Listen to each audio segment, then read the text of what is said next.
சோமயாஜி சுவாமிகளே, இதுதான் அவர் இல்லம் என்பது நிச்சயமாக தங்களுக்கு தெரியுமா? இதுவேதான் திருமலை நம்பிகள் அடியேனுக்கு துல்லியமாக சொல்லியிருக்கிறார். அது மட்டுமின்றி பலரிடம் விசாரித்துவிட்டுதானே இங்கு வந்திருக்கிறோம். அடடா, வாருங்கள். நமஸ்காரம். நமஸ்காரம். வாருங்கள், உள்ளே வாருங்கள். வாருங்கள் வாருங்கள் வாருங்கள், அமருங்கள். காந்திமதி, சுவாமி, தீர்த்தம் கொண்டு வா. இதோ கொண்டு வருகிறேன். சற்று இருங்கள், விசிறி கொண்டு வருகிறேன். பரவாயில்லை, வேண்டாம். தை மாதம் அல்லவா, அத்தனை புழுக்கம் இல்லை. தாங்களும் அமருங்கள்.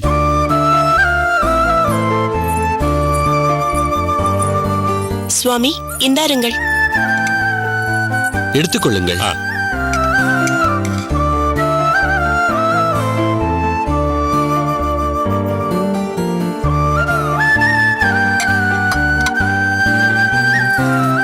எங்களை தாங்கள் யார் என்ன என்று கேட்கவே இல்லையே. அவசியமே இல்லை.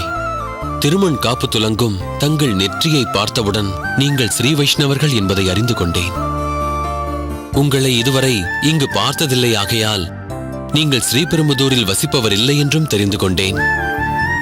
அகத்திற்கு வந்த அதிதிகளுக்கு முதலில் தீர்த்தம் கொடுக்க வேண்டும். அதன் பிறகே எதையும் பேசவோ கேட்கவோ வேண்டும்.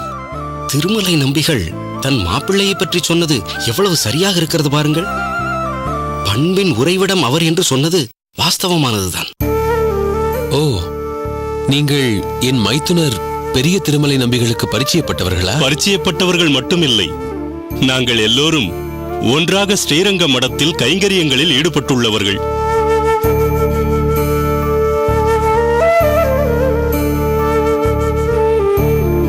ஸ்ரீரங்கத்து மடம் என்றால் நீங்கள் நம் ஆச்சாரியர் யமுனாச்சாரியர் ஆசிரமத்தில் இருந்தா வருகிறீர்கள்? அவரிடமா கைங்கரியம் செய்து கொண்டிருக்கிறீர்கள்? ஆம் சுவாமி. ஆஹா, நீங்கள் இங்கு வந்ததில் எனக்கு மிகவும் மகிழ்ச்சி. இது எப்பேற்பட்ட பாக்கியம். சரி, சொல்லுங்கள், அடியேன் உங்களுக்கு என்ன செய்ய வேண்டும்? எது வேண்டுமானாலும் தயங்காமல் கேளுங்கள். ஏன் தயங்குகிறீர்கள்? கேளுங்கள். கொடுக்கக்கூடியதாக இருந்தால் நிச்சயமாக கொடுக்கிறேன். அது அது கேளுங்கள், தயக்கமே வேண்டாம். தங்கள் பிள்ளையாண்டான் ராமானுஜனை நம் மடத்திற்கு தர வேண்டும்.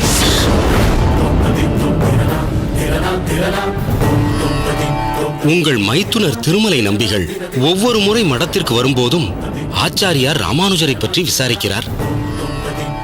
முதலில் நாங்கள் இதை சாதாரணமாகத்தான் எடுத்துக்கொண்டோம். அதன் பிறகுதான் தெரிந்து கொண்டோம் அவர் ஆழ்மனதில் ராமானுஜனை பற்றி உயர்ந்ததான ஒரு அபிப்பிராயம் வைத்திருக்கிறார் என்று. திருமலை நம்பிகள் மூலமாகவும் இதை தாங்கள் கேள்விப்பட்டிருப்பீர்களே? ஆமாம், சொல்லி இருக்கிறார். நம்முடைய எண்ணங்கள் சாதாரணமாக லௌகீக விஷயங்கள் பற்றியதாகவோ அல்லது சுயநலம் பற்றியதாகவோ இருக்கும். அதை காலப்போக்கில் மறந்துவிடவும் செய்வோம். ஆனால் ஆச்சாரியரின் எண்ணங்கள் அப்படி அல்லவே. தன்னலம் பற்றிய எண்ணங்கள் அவர் மனதில் குடிகொள்வதில்லை. அப்படி ஏதேனும் எண்ணம் அவர் மனதில் இருக்கிறதென்றால் அது பொதுநலம் பற்றியதாகவே இருக்கும். அதனால் அவர் அதை மறக்கவும் மாட்டார். ராமானுஜரை போன்ற ஒருவரே நம் சம்பிரதாயங்களை கட்டி காப்பதோடு அதை மேலும் உயர்ந்த நிலைக்கு எடுத்துச் செல்ல முடியும் என்பது அவரது அசைக்க முடியாத நம்பிக்கை. ராமானுஜனின் சமநோக்கு பார்வை பற்றியும் விஷய ஞானங்களை அவர் கிரகிக்கும் தன்மை பற்றியும் அவருக்கு மிக உயர்ந்த அபிப்பிராயம் இருக்கிறது. அதனால் ராமானுஜனை தன்னுடனேயே வைத்துக்கொண்டு அவருக்கு இன்னும் பல விஷயங்களை போதிக்க வேண்டும் என்று அவர் நினைக்கிறார். நான் இதில் மிகவும் பெருமிதம் கொள்கிறேன். என்றாலும் ஆச்சாரியரின் நேரடி பார்வையில் ராமானுஜனின் விஷய ஞானம் இன்னும் தீட்சண்யம் பெற்று பிரகாசிக்கும் என்பதில் ஐயமே இல்லை. தங்களின் சம்மதமே இதில் பெரும் பங்கு வகிக்கிறது. தங்களின் விருப்பத்தை சொல்லுங்கள். எனக்கு இதில் விருப்பம்தான். இருந்தாலும்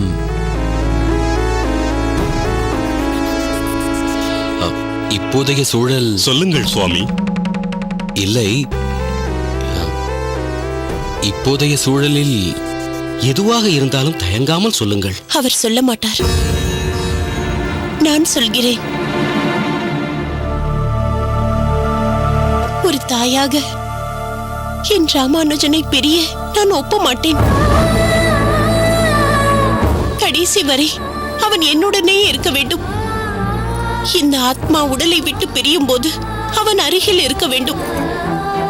அவன் ஒரு கிரகஸ்தனாக என்னுடன் வாழ்வதையே நான் பெரிதும் விரும்புகிறேன். மன்னிக்க வேண்டும் தாயே.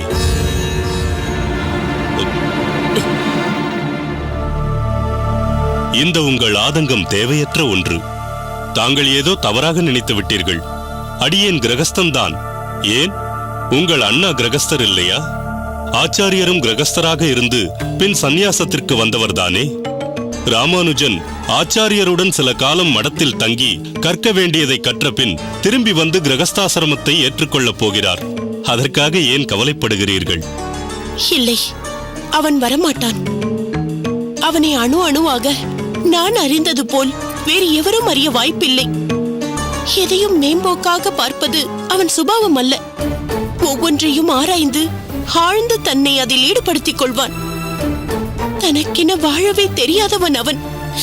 சிறிது நேரம் கிடைத்தாலும் அதை பிறர் நலத்துக்கு செலவிடுவதையே விரும்புவான். உங்களைப் போன்றே மடத்தில் கைங்கரியம் செய்து கொண்டு அவ்வப்போது அகத்திற்கு வந்து செல்வான் என்றால் பரவாயில்லை. அதுவும் கூட எனக்கு மகிழ்ச்சி அளிக்கும். ஆனால் இல்லறத்தில் ஈடுபடுவதில் அவனுக்கு சற்றும் விருப்பமில்லை என்பதை நான் நன்கு உணர்வேன். மடத்திற்கு வந்து ஆச்சாரியரின் அருகிலேயே இருந்து விட்டால் இல்லறம் வேண்டாம் என்ற அவன் எண்ணம் இன்னும் உறுதி பெறும். பிறகு காஷாயத்தையே அவன் மனம் நாடும். தானும் ஒரு ஆச்சாரியனாக விளங்க வேண்டும் என்று விரும்புவான். அதுவும் அவன் சுயநலம் அல்ல, பொது நலம் கருதியே அதை விரும்புவான். உலகம் தான் சொல்வதை கேட்க வேண்டும் என்றால் ஒரு ஆச்சாரியனாக இருந்தால்தான் முடியும் என்பது அவனுடைய எண்ணம். இப்படி இருக்கும் ராமானுஜன் மடத்திலிருந்து திரும்பி வருவான், கிரகஸ்தாசிரமத்தை ஏற்பான் என்று எனக்கு கொஞ்சமும் நம்பிக்கை இல்லை.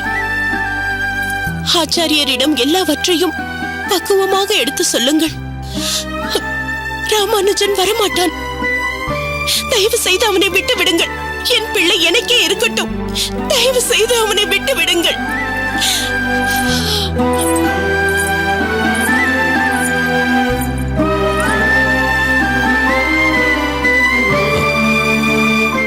மன்னிக்க வேண்டும். அவள் மிகவும் உணர்ச்சி வசப்பட்டு விட்டாள். தவறாக எடுத்துக் கொள்ளாதீர்கள். இதில் தவறென்ன இருக்கிறது? இதுதான் தாய்மை. ஒரு தாயின் உள்ள கிடக்கையை எவ்வளவுதான் முயற்சி செய்தாலும் ஆண்களாகிய நம்மால் உணரவே முடியாது என்பதுதான் உண்மை. சில நாட்கள் போகட்டும்.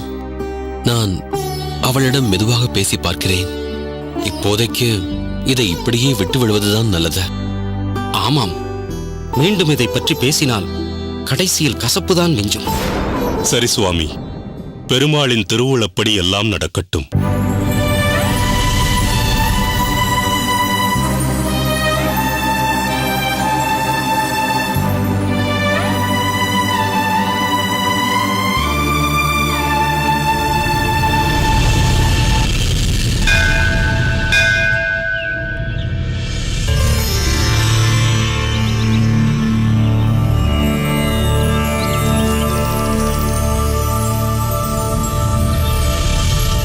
கணக்கு பிள்ளை, எஜமான், அன்னதானத்தை ஆரம்பிக்கலாமா? ஆரம்பித்து விடலாம். எல்லாம் தயாராக இருக்கிறது. தாருங்கள். இந்தாருங்கள்.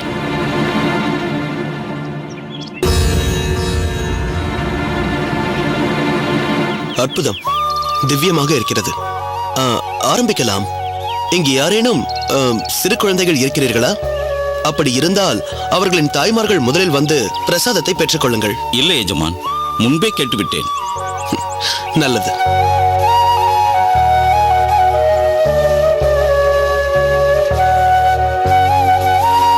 ஐயா, தாங்கள்தான் கூரேசரா? இவர் தங்களை எசமான் என்று அழைத்ததால் கேட்கிறேன். ஆமாம், அடியேன் தான் கூரேசன். தாங்கள் நீடூழி வாழ வேண்டும் ஐயா. நான் வெகு தூரத்தில் இருக்கும் கனியூர் என்ற ஊரிலிருந்து வருகிறேன். தங்களின் அன்னதானத்தின் புகழ் ஊரெங்கும் பரவியிருக்கிறது. இவ்வளவு சிறு வயதில் எத்தனை உயர்ந்த சிந்தனை! ஐயா, இது எளியோருக்கு அளிக்கும் அன்னதானம்தானே என்று இதை தாங்களே முதலில் உண்டு ருசி பார்த்துவிட்டு பிறகு அன்னதானத்தை தொடங்கச் சொல்வதைக் கண்டு எனக்கு வியப்பாக இருக்கிறது. இது சமீபத்தில் அடியேன் கற்றுக்கொண்ட பாடம். எதுவாகினும் இது போற்றத்தக்க குணம். இன்னொன்று, முதலில் குழந்தைகள் பசியாற வேண்டும் என்ற உங்கள் எண்ணம் எவ்வளவு சிறப்பான ஒன்று! அது சில வருடங்களுக்கு முன்பு என் குருநாதர் எனக்கு கற்றுக் கொடுத்த பாடம். அற்புதமானவர் தங்கள் குருநாதர். அவர் யாரென்று தெரிந்து கொள்ளலாமா? ராமானுஜர். ராமானுஜரா? அப்படி ஒரு பெயரை நான் கேள்விப்பட்டதே இல்லையே. விரைவிலேயே ஊரும் நாடும் உலகமும் கண்டு வியக்கப் போகும் உயர்ந்தவர் அவர். அவரின் முதல் பார்வை என்னை ஊடுருவிய போதே அவரை என் குருநாதராக ஆசிரியத்து விட்டேன். நல்லதையா, தங்களின் இந்த சீரிய பணி மேன்மேலும் சிறக்க இறைவன் தங்களுக்கு வற்றாத செல்வத்தை அளிக்கட்டும். நன்றி ஐயா. இந்தாருங்கள், சென்று உணவு அருந்துங்கள்.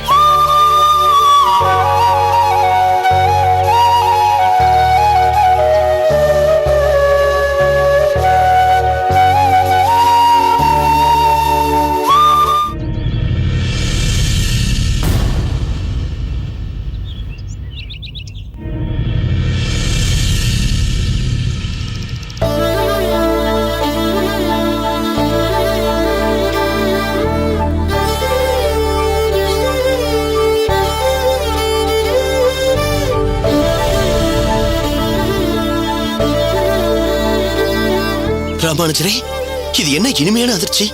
சில நொடிகளுக்கு முன்புதான் தங்களை பற்றி அடியேன் பேசிக் கொண்டிருந்தேன். அப்படியா? பேசும் வாய்ப்பு இருந்ததால் தங்களை பற்றி பேசினேன். இல்லை என்றாலும் மனதில் சதா தங்களை பற்றியே எண்ணிக்கொண்டிருக்கிறேன். தங்களிடம் இருந்து ஏதேனும் அழைப்பு வராதா என்று கூட ஏங்கி இருக்கிறேன். நேரம் காலம் கூடி வரும்போது நிச்சயம் என்னிடமிருந்து அழைப்பு வரும். காத்திருக்கிறேன் ராமானுஜரே. இவர் யார்? பார்த்தாயா, மறந்தே விட்டேன். இவன் என் தம்பி கோவிந்தன். கணக்கு பிள்ளை, அன்னதானத்தை கவனித்துக் கொள்ளுங்கள். நான் இவர்களை என்னுடன் அழைத்துச் செல்ல வேண்டும். சரிங்க எஜமான், நான் பார்த்துக் கொள்கிறேன். நீங்கள் கவலைப்பட வேண்டாம். வாருங்கள் ராமானுஜரே. தங்களுக்கு இப்படி ஒரு தம்பி இருப்பதாக அடியனுக்கு இப்பொழுதுதான் தெரியும்.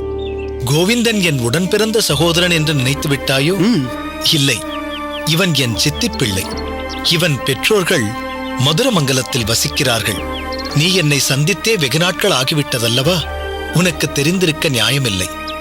இவன் ஊரில் மென்மேலும் வசதிகள் இருந்தும் என்னுடன் தான் இருப்பேன், படிப்பேன் என்று ஸ்ரீபெரும்புதூருக்கு வந்துவிட்டான். இப்போது என்னுடன் தான் இருக்கிறான். கொடுத்து வைத்த தம்பி. இப்படி ஒரு கொடுப்பினை அடியனுக்கு இல்லையே. போகட்டும். தாங்கள் வரப்போவதாக முன்கூட்டியே எனக்கு யார் மூலமாவது தகவல் சொல்லி அனுப்பியிருக்கலாமே. நான் தங்களுக்கு வண்டி அனுப்பியிருப்பேனே. உன்னை பார்க்க வேண்டும் என்று தோன்றியது. அதனால் தான் உடனே புறப்பட்டு வந்துவிட்டேன். சரி, அது கூட பரவாயில்லை. கூரேசா என்று ஒரு குரல் கொடுத்திருந்தால் போதுமே, நான் ஓடோடி வந்திருப்பேனே. அதை விட்டுவிட்டு இங்கு வந்து தாங்கள் ஏன் வரிசையில் நின்றீர்கள்? நானும் வேற்றூரில் இருந்துதானே வந்திருக்கிறேன். இதையே அமுது செய்தால் போதும் என்றுதான் வரிசையில் நின்றேன். இல்லை இல்லை, நாம் சென்று நம்மகத்தில் அமுது செய்யலாம். புறப்படுங்கள். ஏன்? இதையே உண்ணலாமே. ஏன் கோவிந்தா, இந்த அன்னதானத்தையே உண்ணலாமா அல்லது அவர் அகத்திற்கு சென்று அமுது உண்ணலாமா? இல்லை இல்லை, இதுவே போதும் அண்ணா. தங்கள் விருப்பமே என் விருப்பம். எனக்கென்று தனியாக விருப்பம் எதுவும் இல்லை. இல்லை கோவிந்தா, தாங்கள் அப்படி சொல்லக்கூடாது. தாங்கள் இருவரும் என் அகத்திற்கு வந்துதான் அமுது செய்ய வேண்டும். நீங்கள் இருவரும் என்னுடைய அதிதி அல்லவா? அதிதிக்கு எளியோர்கள் உண்ணும் அன்னதானத்தை அளிப்பது. நானும் எளியோன் தானே. தாங்களா? ஆமாம், எளியோனுக்கெல்லாம் எளியோன். எளிமையை கடைபிடிப்பதால் வாழ்க்கையில் என்றும் திருப்தி நிலவும். வா, பிரசாதத்தை எடுத்துக் வாருங்கள்.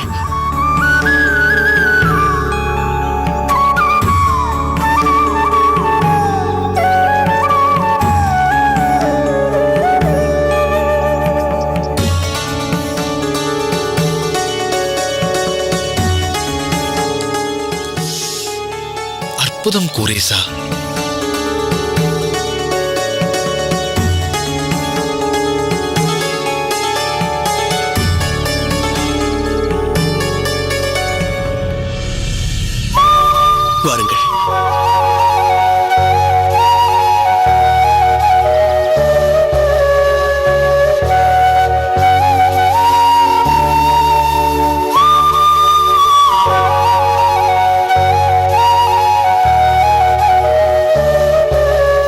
குரேசா, உன் நகம் மிகவும் அழகாக இருக்கிறது. நான் சென்ற முறை வந்தபோது இதை பார்க்கவில்லை. அனைத்தும் ஆதிகேசவ பெருமாளின் கருணை. வாருங்கள். அண்ணா, இவர்கள் மிகப்பெரிய செல்வந்தர்கள் என்று சொன்னீர்கள் அல்லவா? செல்வந்தர்கள் என்ற சொல்லுக்கே இலக்கணம் இவர்கள்தான். கூரேசன் அமுது செய்வது எதில் தெரியுமா? ஒரு தங்க வட்டிலில். அப்படியா? இந்த கூரத்தில் பாதி நிலம் இவர்களுடையதுதான். இருந்தும் மமதையோ அதிகாரப் போக்கோ சிறிது கூட இல்லை. பெரும் செல்வந்தர்கள் இவர்களைப் போன்ற நற்குணங்களுடன் இருப்பது அரிதிலும் அரிது. பண்ணையில் விளையும் பொருட்களை சிறிதளவே தங்களுக்கு வைத்துக்கொண்டு மீதியை பண்ணை ஆட்களுக்கு பிரித்துக் கொடுத்து விடுவார்கள். இவர்கள் நினைத்தால் செல்வத்தை சேர்த்துக்கொண்டே போகலாம், இதை போன்ற மாளிகைகளை கட்டிக்கொண்டே போகலாம். ஆனால் அவர்களுக்கு அதில் கிஞ்சித்தும் விருப்பமில்லை. பரோபகார சிந்தனையும் பெருமாள் மீது ஆழ்ந்த பக்தியும் கொண்ட வைணவ சிரேஷ்டர்கள் இவர்கள். கேட்கவே ஆச்சரியமாக இருக்கிறது அண்ணா. ஒவ்வொரு செல்வந்தரும் இப்படியே இருந்து விட்டால் பக்திக்கும் குறைவிருக்காது, பஞ்சமும் இருக்காது. சரி, வா உள்ளே போகலாம். சரி அண்ணா.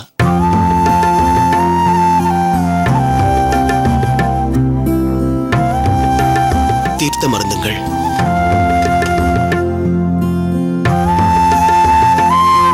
மிக்க நன்றி.